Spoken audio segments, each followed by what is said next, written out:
আৰু আলিয়া পাৰফিউম দোকানত দেখি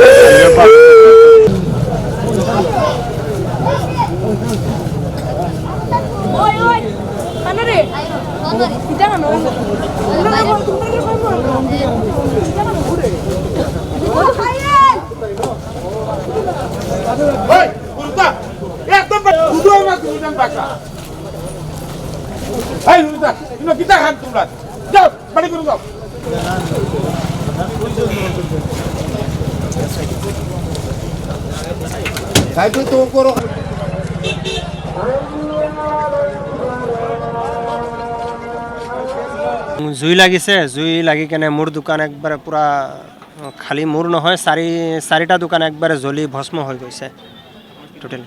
মোৰ কাপোৰ আৰু টেইলাৰিং আছিলে। যিটো দোকানৰ পৰা জুইটো লাগিছে এই দোকানটো বন্ধ আছিলে, আমি ক'ব নোৱাৰোঁ। সা সমিতিটো কমচে কম 1 কোটি টকামান হৈ যাব। মোৰ দোকানতে 25 পৰা 30 লাখ টকাৰ টোটেলি চামান আছিলে।